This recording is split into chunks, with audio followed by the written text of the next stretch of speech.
F2S di fédération des syndicats de la santé nga yor fa lépp loo xam ne jëm na ci wàllu finance fédération boobu yow ak ñoom Cheikh Seck ak ñeneen yéen a ca ne ba léegi yéen a ngi xeex fas yéene sax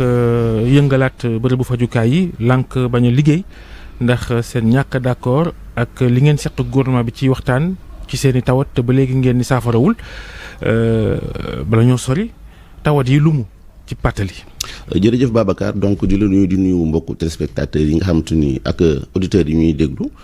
comme ni nga ko waxee je suis le secrétaire général du syndicat autonome des travailleurs de la santé le SAT Santé affilié à la à la F2S et pour rappeler que F2S c'est une fédération qui regroupe actuellement 7 organisations syndicales. Nous venons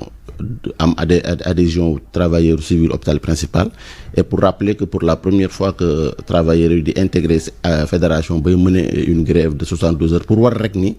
jafe-jafe yi nga xamante ni naka la sore comme ni nga ko waxee donc fédération bi dafa discuter woon ak gouvernement bi lu dellu ci wàllu secteur de la santé ak yi nga xamante ni mooy jafe-jafe yi ñuy dund ak surtout li ñuy gën a fësal mooy indemnité yi nga xamante ni revendiqué woon nañ ko ba gouvernement bi d'accord ci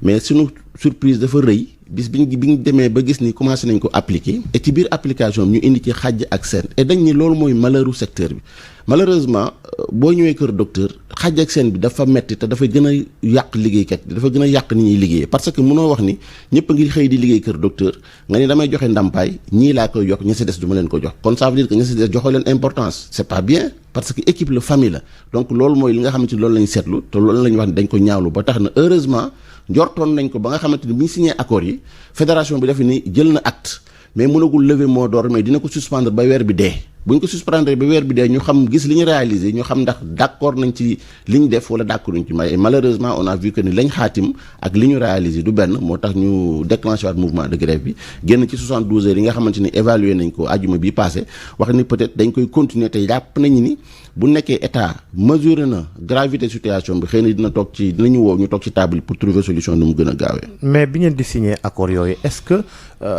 lu tax soulever wu leen woon question bi pour ngeen xam carrément ñan la yokk boobu ci ñan lañ ko jëmale ak ñan ñoo ca bokkul bu fekkee ne d'accord leen ca woon. xam nga accord bi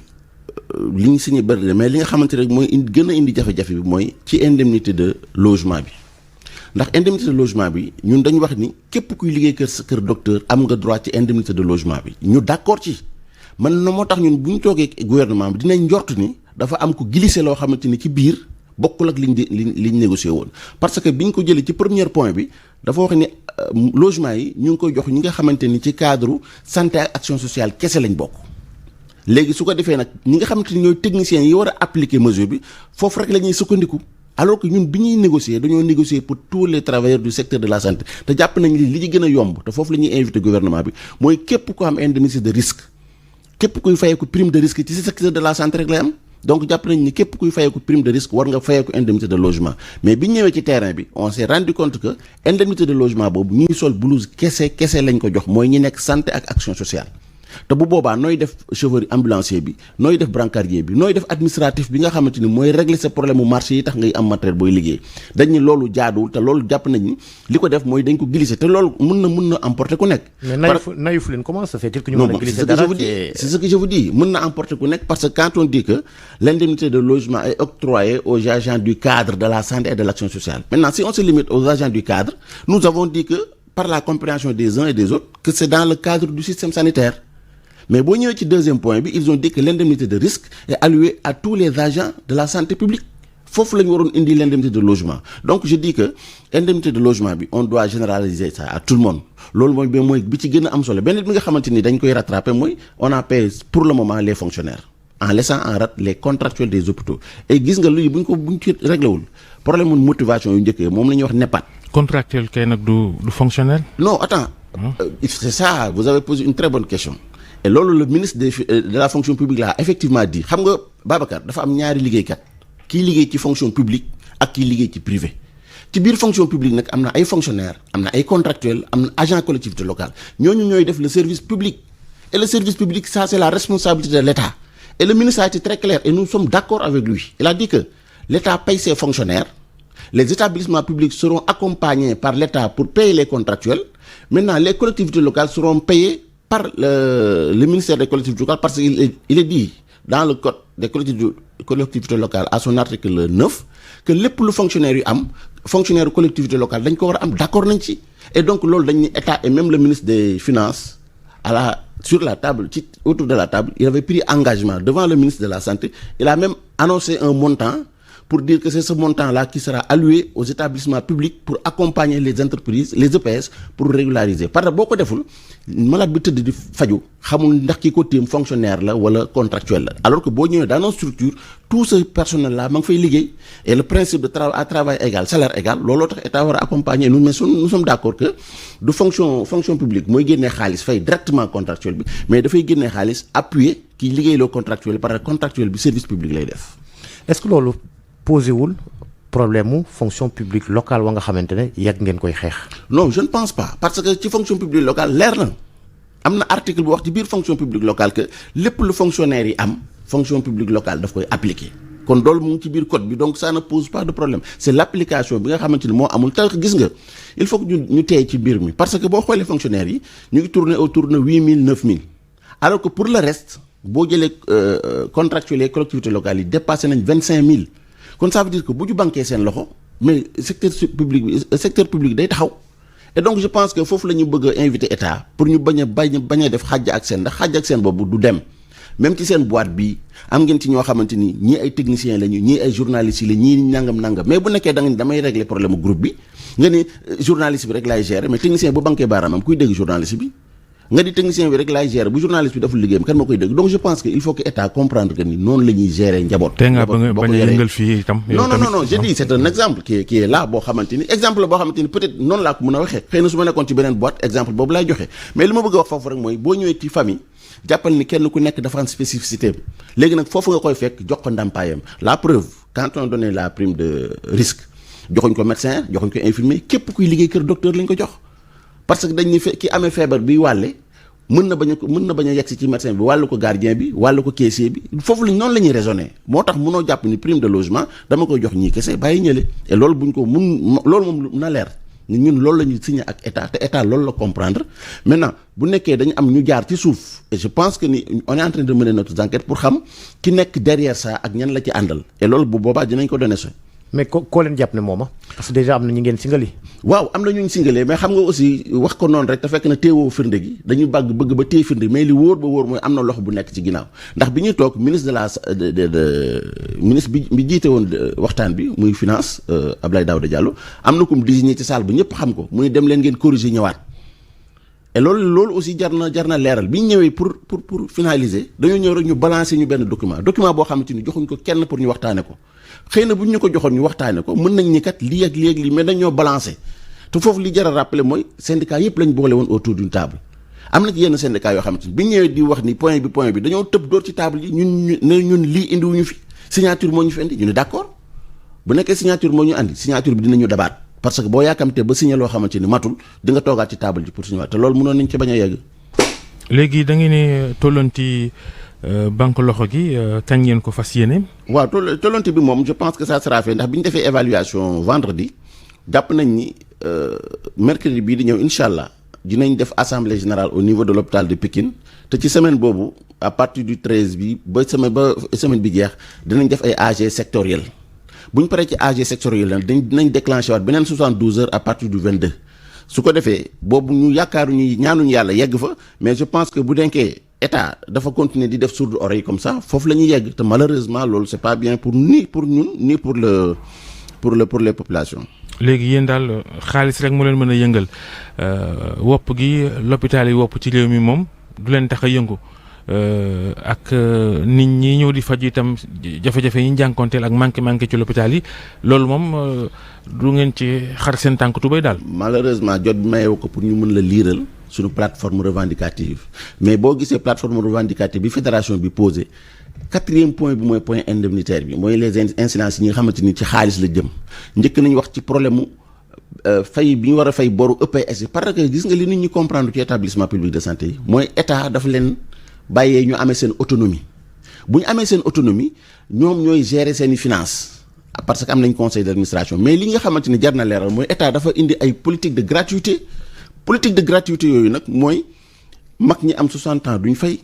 jigéen ñi césarienne yi duñ fay 0,5 ans duñ fay mais loolu xaalis la ba waroon xam ne dafa waroon dugg ci gafaga hôpital bi bu ko hôpital bi jotee mën a continuer di fonctionner ni mu doon fonctionner mais état da ko téye ba pare dañuy dem leen gratuitement maay fay mais état fayul loolu blocage la au niveau de GPS te mu ngi suñu biir plateforme revendicative problème ressources humaines yi ñu wax ni jafe-jafe yi ñu am ci hôpital bi yëpp mooy gis da nga gis liggéeyu juróomi nit wala juróom-benn nit ñu dénk ko benn nit parce que manque de personnel qualifié boo duggee suñu plateforme loolu ma nga ca biir problème mu plan de carrière bi nga xamante ni moom la liggéeykat bi di jàpp mais yooyu du xaalis bu ñuy laaj mais comme état moo communiqué noonu on est obligé de fekk ko foofu ndax bu ngeen fàttalikoo bi ñu demee ci négociation yi état li mu njëkk a def mooy génnee benn kii même ci Soleil pour wax ni léegi agent santé yi seen salaire yokk na de 175 000 à 250 000 ki gën a tuuti la am na 175 000 ki gën a bëri la am na 225 000 mais dañ ni pourquoi on communique comme ça alors que loolu sax du réalité bi donc je pense que c'est état qui communique. bu dee loolu sax ba tey gàtt na ndaw na lool. non salaire trop mais Babacar moi je pense que mesuré wuñu te ñun ci suñu xalaat jàpp nañ ni am na système bu ñu ko tegee man jàpp naa ni système public santé publique kenn du ko fay ba pare ñi nga xamante ni ñoo fay liggéey da nga leen di mettre ñu nekk hors de souci comme moi dama ko yàgg wax comme armée parce que dama ni kii liggéey ci bakkan war dëgg yàlla war nga ko mettre dans des conditions yoo xamante ni parce que li nit ñi warul bàyyi xel mooy gis nga santé population bu taxawee sa économie day dem ñun ñëpp a xam ne ku ñëw toog fi tey di wax c'est parce que am nga as tuut ci wér gi yaram mais boo ko amul doo mën a am activité boo amul activité économie daanu mais ñi la yoroon loolu nag il faut les mettre dans des conditions ba pare nga tracer leen axe boo xamante ni ku ci wàcc bu boobaa tu seras responsable de tes actes mais ñëw ay muettes lañ lay jox loo ci gis ci situation bi da nga gis koo xamante ni fonctionnaire la war a nekk dans le service public il n'arrive pas à joindre les deux bouts ñetti waxtu lay def fii ñeenti waxtu lay def fii dem xarimat ci biti alors que loolu faute la te la loi def ni 40 heures yi nga xamante ni moom nga seq ak établissement bi da nga ko war a respecter mais lu tax mënoo ko respecter ndax li nga yenu amoo foo ko fayee da nga ne donc naa jëm mu ne sama xam-xam ailleurs pour mën a joindre les deux bouts et loolu dañuy responsabilité état te ñun am nañu proposition yoo xamante ni mën nañ ko teg ci table bi ba nga xamante ni ku ñëw service public boo fayul tamit lu tuuti ngay fay ba pare ñi nga xamante ni ñoo nekk ci secteur bi di liggéey dinañ gis seen bopp ci liggéey bi. mais est-ce que yéen ci seen wàllu yëngu-yëngu yëpp da ngeen di sóoraale ñi nga xamante ne ñoo di patients yi parce que sonn nañ lool chaque fois grève rétention d'informations sanitaires voilà li mu leen di jural musiba la. xam nga loolu mooy particularité bi nga xamante ni ñun agence de santé jël nañ ko en compte mais syndicat dafa am nu mu doxee te loolu wax dëgg yàlla tooñuñ ci part nous sommes des syndicalistes mais nag sensibilité secteur bi ñu nekk moo tax à chaque fois que boo gisee ñu nekk ci grève dañ naan le service minimum est assuré les urgences sont assurées parce que loolu aussi dafa jar a leeral parce que léeg-léeg balaa ngaa déclencher mouvement de grève am na malade yoo xamante ni nekkoon na ci seen loxo nga hospitaliser leen nga opérer leen war leen a faj kooku bu nekkee nekk nañ sa loxo balaa ngay dem grève boo demee grève da nga war a assurer la continuité des soins. urgence moom bul ko wax ndax même bu kenn grèvewul tamit urgence nit day yor malaatam hôpital mu koy wër ñoo amul place ak demal fii demal faa ba léeg-léeg sax musiba am ci ñàkk bakkan mujjee ca. mais effectivement xam nga loolu du suñu responsabilité parce que aussi boo demee ci code bi nga xamante ni moo ñu tënk dafa wax ne amuñu obligation de résultat mais am nañu obligation de moyen mooy lépp li nga xamante ni nag état warloon na ko secteur bi mu teg ko fa ba boo ñëwee fekk ko fa mais imaginez tey ñu indil la benn urgence boo xamante ni amoo dara loo ko mën a gérer nga bëgg ko fa garder mais bu faatoo bu ñu la toppee dañ lay jàpp parce que dañ naan comme bi nga xamee ne amoo moyen yu nga ko jëlee en charge waroon nga yóbbu fu nga xamante ni yaakaar nga ni ñu faj ko fa loolu moo indi jafe-jafe yi te loolu je pense que responsabilité état moo waroon am équipement bu doy am information bu doy par rapport aux urgences def nañ ci ñaata yoon ay lël tëju nañ ci hôtel yi lëlu bind tëju nañ def fu nekk def nañ fa séminaire tëju pour la prise en charge des urgences mais yéen itam bëggu leen kenn ku laal fajkat lu xew ci hôpital yi yoon dugal ci loxoom ngeen grève ne waaw kenn du fi jàpp kenn loolu tam nu mu mënee ne non Babacar loolu ci mbiru Tivaouane geeg ñoom seen gis nañ leen ci surtout sa mbootaay gi nga nekk hôpital Tivaouane wala ca xew gis nañ leen ngeen ni jay liggéeykat ya nekk seen ginnaaw leen buux naan grève leen nañ taxaw ci hôpital Tivaouane bi ay la yëwan la amul benn yoon Babacar foo mu ne duut baaraam ni kii kat ñàkk faj bee tax lii am je pense que il faut que nit ñi aussi di xalaat tuuti par rapport ak yenn dañu ne ba yëfee tàkk ña waroon ne foofu ananu loolooy laaj bi. Babacar man la agent bi mënoon na tiim berceau bi di faj affaire bi ne tëll mu daw mënuñ ci kooku c'est naturel loolu aussi il faut que les gens ñu arrêté yenn xalaat yi ñuy xalaat yaakaar ni. xëy na non si Babacar il faut que ñu comprendre loolu. parce que gis nga problème mu lakk-lakk la problème mu tàkk la problème mu risque la problème mu bakkan la dañ ni balaa ngaa assurer la sécurité d'autrui assurer sa sécurité ba pare dañ ni loolu c'est naturel am na ñoo xamante ne xëy na bu ñu gisee lakk-lakk wala am na ku ma dégg mu koy wax naan am na fit ak yooyu du lu ñuy jàngale mais yow man doon naa nekk à l'aise ñu ni kat produit bi nga ko waroon injecté da nga ko jaawale